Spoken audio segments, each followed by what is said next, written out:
Alhamdulillah, ja'alallahu iyyaka na'budu wa iyyaka nasta'in. Nahmaduhu wa nashkuruhu wa na'buduhu wa la nusyriku bihi syai'an 'abadan. Asyhadu an la ilaha illallah wahdahu la syarika lah irghaman liman jahada bihi wa kafar. Wa ashhadu anna sayyidana wa maulana Muhammadan abduhu wa rasuluh la nabiyya wa la rasula ba'dah. Faya ibadallah, usikum wa nafsi bitaqwallah wa ta'atihi. Wa may yattaqillah yaj'al lahu makhraja wa yarzuqhu min haitsu la yahtasib. Amma ba'd.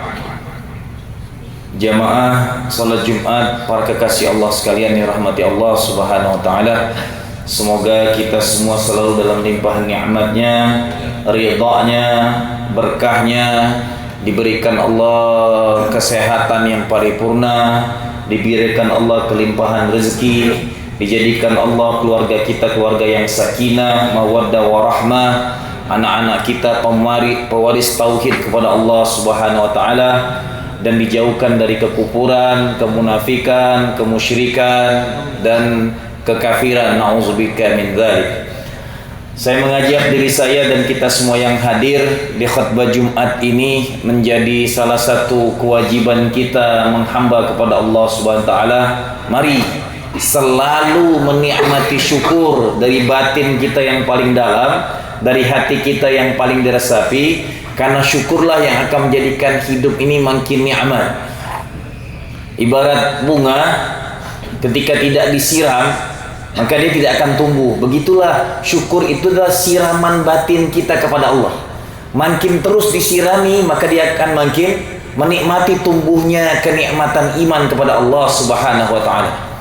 Salawat dan salam kepada junjungan termulia baginda Muhammad Rasulullah sallallahu alaihi wasallam, makhluk pilihan Allah yang menjadi tauladan, panutan, ikutan. Kelebihannya sangat istimewa. Apapun yang menjadi beban Rasulullah itu dimuliakan Allah. Anak-anaknya semuanya masuk surga, istri-istrinya dijamin masuk surga, keluarga besarnya didoakan Rasulullah, teman karib yang paling dekat 10 orang dijamin surga. Bahkan umatnya pun, umat kuntum khairu ummatin ukhrijat linnas. Kita ini umat terbaik yang dikeluarkan Allah ke muka bumi. Pengikut setia baginda Muhammad Rasulullah sallallahu alaihi wasallam. Maka tolong banggalah diri kita ini punya nabi yang termulia, dan kita menjadi pengikut makhluk yang dimuliakan Allah Subhanahu wa taala. Dan mohon jangan menghinakan diri kita.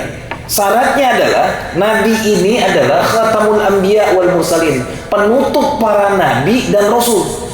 Maka tidak boleh ada lagi manusia yang ngaku sampai akhir zaman ngaku dirinya nabi, maka murtadlah dia. Nah, ini bukan urusan sepele.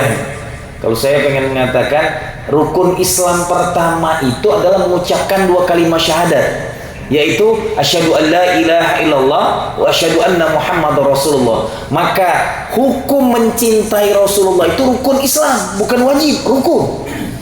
Karena dia masuk dalam 2 kalimat syahadat. Jangan direndahkan dikit-dikit sunnah lah. Ini bukan sunnah, bukan wajib, tapi rukun Islam pertama.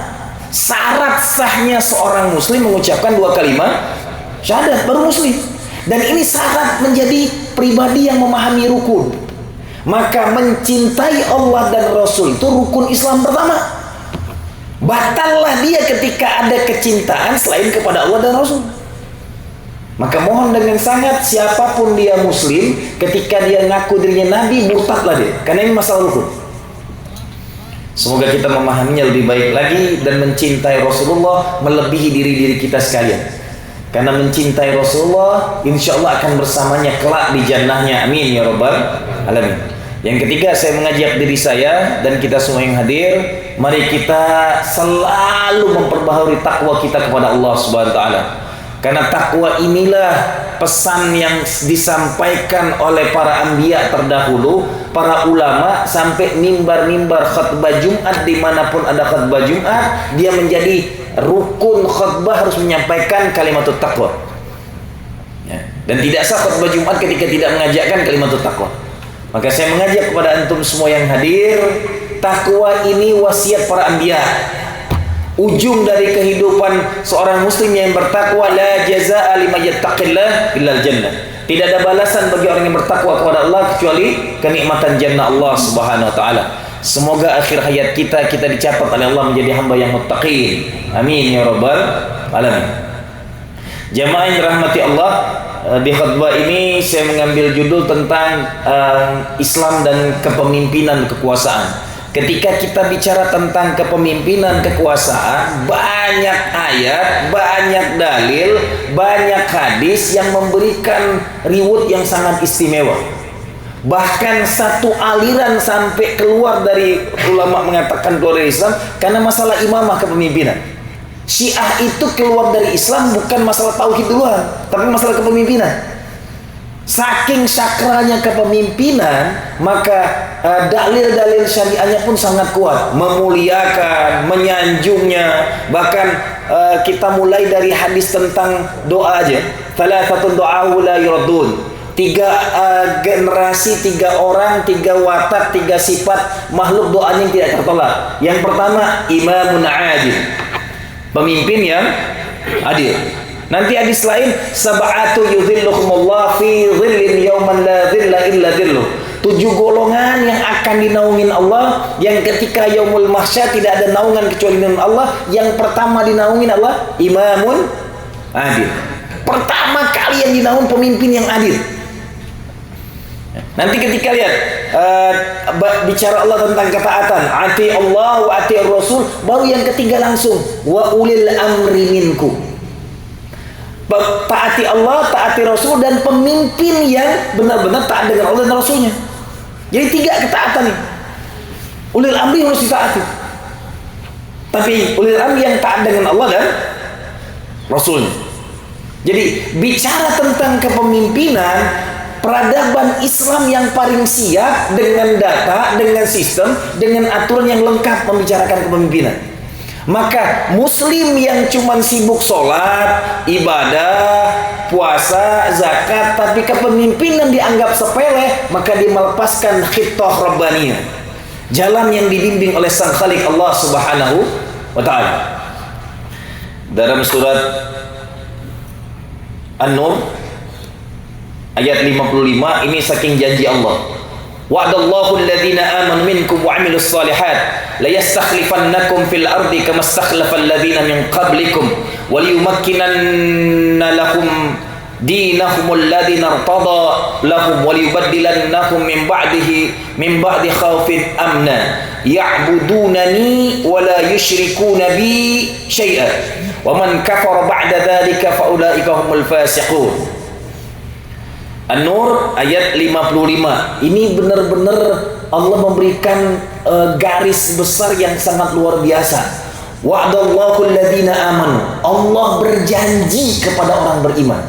Saya sampai memikirkan, ini bahasanya yang berjanji langsung Sang Khalik Allah, mengambil hak perjanjian. Ini turun tangan pencipta yang maha mulia, yang punya 99 asmaul husna, dia berjanji dengan namanya wa'adallahu alladhina amanu. Allah berjanji kepada orang beriman. Ini bukan janji Rasul, bukan janji para anbiya, bukan janji antum dengan teman kita, bukan janji seorang pemimpin kepada rakyatnya, bukan janji seorang ayah kepada anak-anaknya, tapi ini langsung janji Sang Khalik Allah Subhanahu wa ta'ala. Wa'adallahu alladhina amanu. Allah berjanji kepada orang beriman. Wa'adallahu alladhina amanu minkum, yang beriman di antara kamu. Wa'amilus shalihat, dan orang-orang yang beramal soleh. Syaratnya adalah janji Allah ini kepada orang beriman di antara kamu dan orang-orang yang beramal soleh di antara kamu sekalian. La yastakhlifannakum fil ardi. Sungguh akan kami jadikan kamu orang-orang beriman tadi berkuasa di muka bumi. Jadi ini janji Allah nih sudah. Kekuasaan di muka bumi ini, janji Allah dalam surah An-Nur ini milik orang-orang beriman dan beramal soleh. La yastakhlifannakum fil ardi kama stakhlafal ladzina min qablikum. Sebagaimana orang-orang terdahulu telah Allah berikan kekuasaan.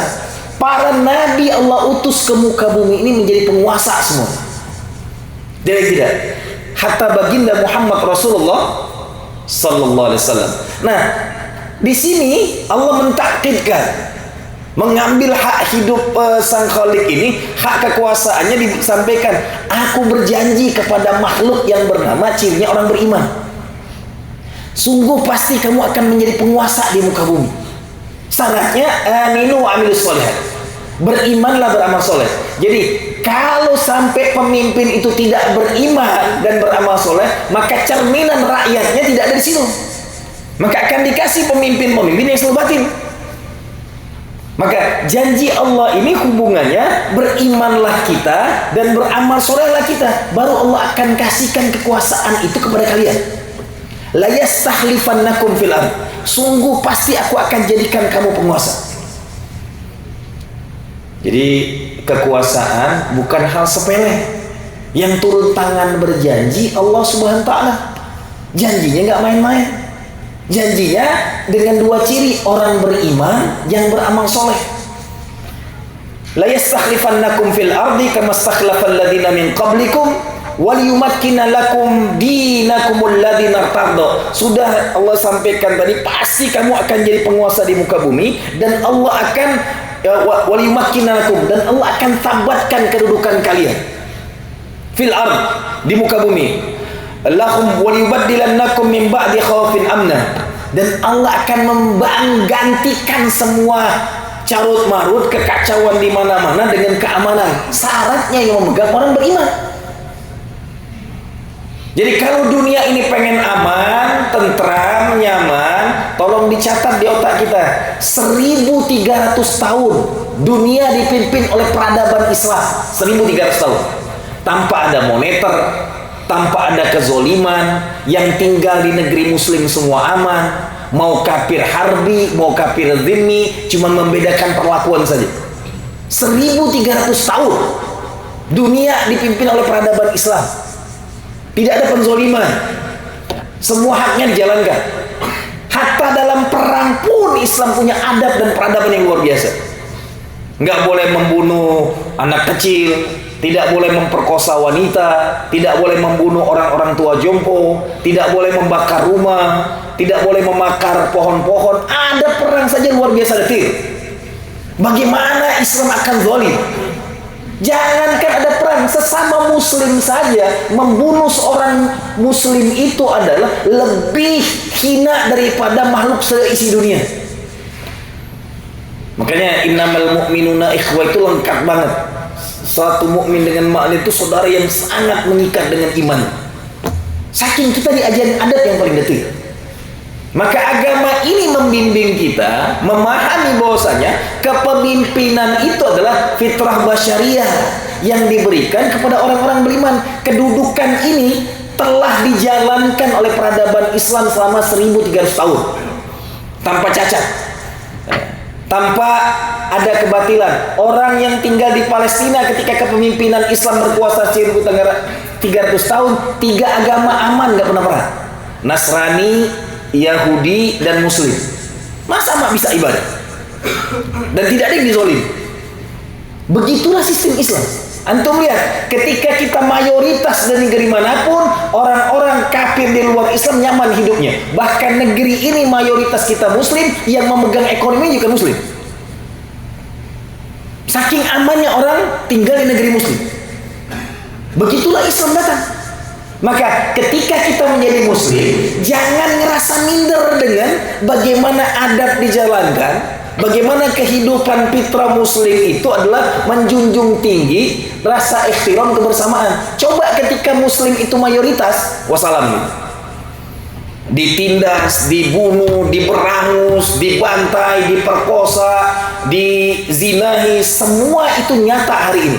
Bagaimana muslim Xinjiang, bagaimana muslim Rohingya, ketika mereka mayoritas di negerinya diusir Sampai ada saudara kita pula di Aceh yang ngusirnya, na'udzubillah min dzalik. Ini masalah akidah. Ketika ada saudaranya yang terlantar, bukan malah diusir lagi. Ini masalah akidah. Muslim itu saudaranya. Lihat Muslim Rohingya yang terbantai. Pindah ke India, bagaimana sengsaranya ketika minoritas Muslim di India, Kashmir dan sejenisnya, habis. Bagaimana Muslim mayoritas ketika tinggal di Eropa, dijadikan kelas ketiga. Tapi ketika orang non-Muslim tinggal di negeri-negeri Islam, mereka menikmati keberkahan Islam. Mereka bisnis lancar, hidup aman, ngantor sesama Muslim gak pernah diganggu, silaturahmi berjalan, bahkan terkadang pribadi Muslim ikut larut dengan orang kafir. Bahkan di negeri Muslim banyak terjadi seperti itu. Ini nanti nih, tanggal 1 Januari mulai nih, pribadi kita larut dalam kepribadian orang kafir. Negerinya mayoritas Muslim, tapi penghormatan dengan agama lain sangat mulia banget. Begitulah adab Islam yang jalan sampai hari ini. Jadi contoh letter lucknya bagaimana kehidupan kekuasaan Muslim sudah kita rasakan di negeri ini.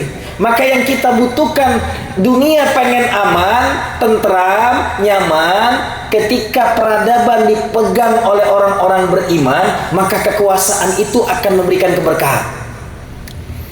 Inilah yang harus kita jalankan semua. Pahami, hidup seorang muslim bukan sholat saja, bukan puasa saja, bukan zakat saja, bukan haji saja, tapi ada tekanan robbaniyah. Sampai Allah berjanji, wa'adallahu alladhina amanu.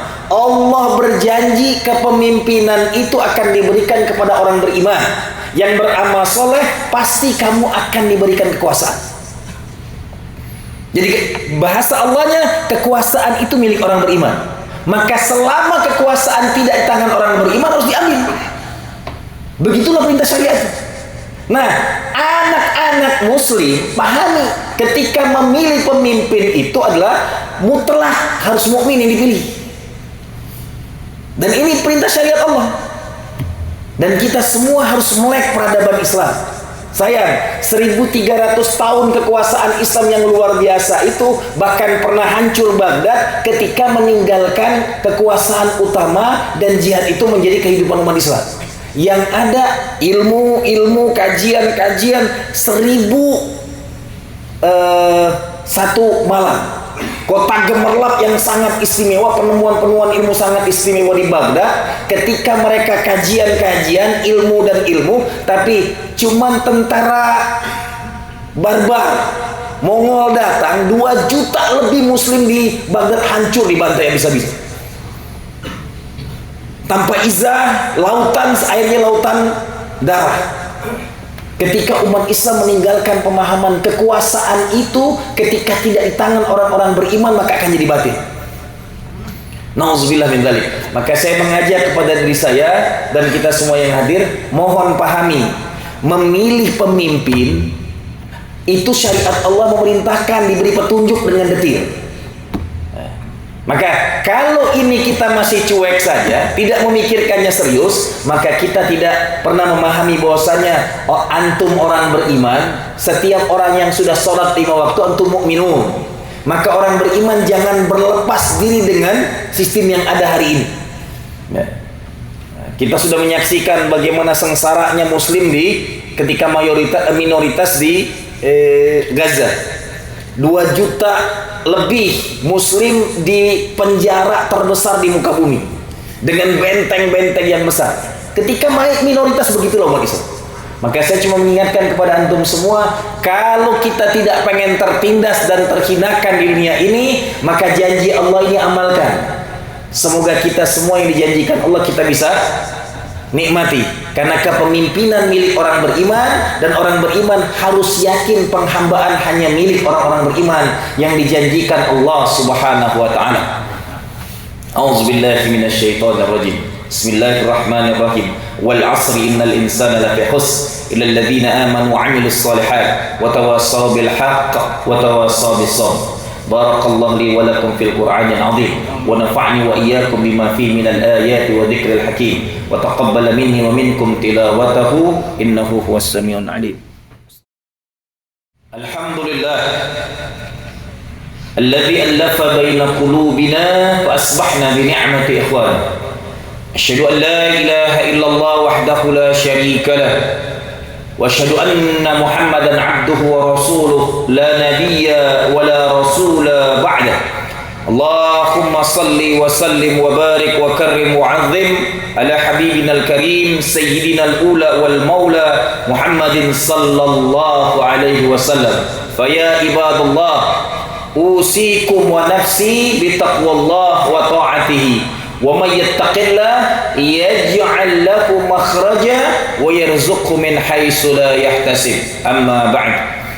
Di khutbah kedua saya menyampaikan iyamsaskum qarhun faqad massal qaumul qarh wa tilkal amthal wa tilkal ayyam nudawiluha bainan nas wal ya'lamallahu alladhina amanu wa yattakhidha minkum asyuhada wallahu la yuhibbudh dhalimun. Iyamsaskum qarhun faqad massal qaumul qarh misluhu. Ingatlah, jika kamu pada perang Uhud mendapatkan luka, maka mereka pun pada perang Badar mendapatkan luka yang sama, yang serupa. Wa tilkal ayyam nudawiluhu bainan nas. Dan masa kejayaan itu dan kehancuran itu kami pergilirkan di antara manusia agar mereka mendapat pelajaran. Wa tilkal ayyam nudawiluha bainan nas wa liya'lamallahu alladhina amanu. Catatannya, setelah Allah pergilirkan kehancuran kejayaan itu, maka Allah ingatkan di ayat Al-Imran 140 ini, wa tilkal ayyam nudawiluha bainan nas wa liya'lamallahu alladhina amanu. Wa liya'lamallah, agar Allah tahu mana orang-orang beriman di antara kamu.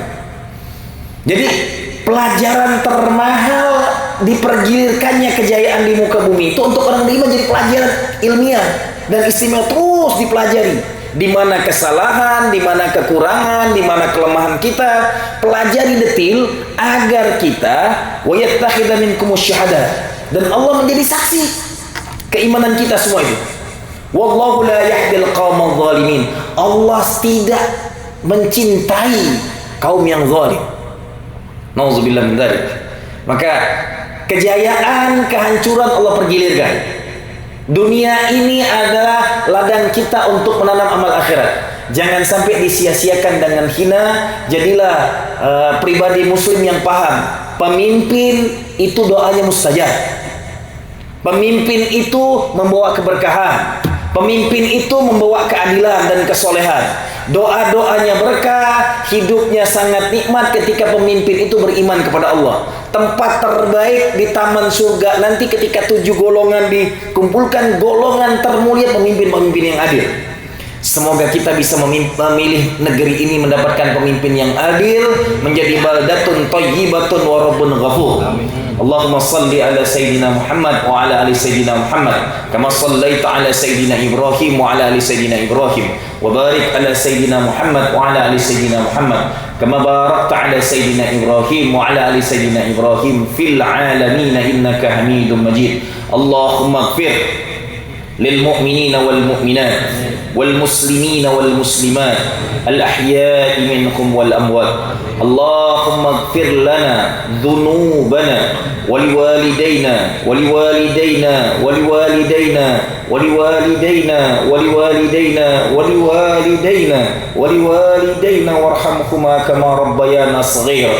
ولجميع المؤمنين والمؤمنات والمسلمين والمسلمات الأحياء منهم والأموات. اللهم انصر لنا نصرا عزيزا وفتحا قريبا على المؤمنين والمسلمين في كل زمان وفي كل مكان وفي كل بلاد. اللهم عليك توكلنا وعليك عنبنا وعليك المصير. اللهم اهدنا صراطك المستقيم. اللهم اجعل لنا المؤمنون حقا عليك وعدك يا رب العالمين. اللهم اهدنا يا الله هدايتك يا رب العالمين، واجعل لنا يا الله من عبادك الصالحين، واجعل لنا يا الله من عبادك المؤمنين، واجعل لنا يا الله من عبادك المتقين يا أرحم الراحمين. ارحمنا اللهم يا الله يا رحمن يا رحيم يا مليك يا جبار. استجب دعاءنا لأهل غزة يا رب العالمين. innahum minal mazlumun wa innahum ummatu Muhammadin sallallahu alaihi wasallam. Allahumma ighfir dzunubahum, Allahumma ansurhum, Allahumma iftah rahmataka ala ahli Gaza ya rabbal alamin. Allahumma sallimna wal muslimina al mujahidina fi Gaza. Allahumma anzil alaihim izza wal quwwa was sabra wal ikhlasa. Allahumma shfi maradahum, Allahumma shfi maradahum. Allahumma anzil alaihim ya Allah ya Rahman ya Rahim ya Malik ya Quddus ya Salam fathan qariba. Allahumma anzil alaihim ya Allah fathan qariba. Allahumma anzil alaihim rahmah. Allahumma anzil alaihim malaikatal munzalin, malaikatal muqarrabin ya waliyuna ya Rahman.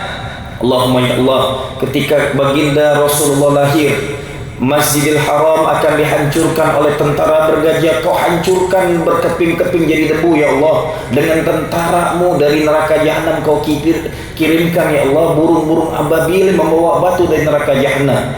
Mohon dengan sangat ya Rahman, kezaliman yang dibuat Yahudi sudah sangat bengis.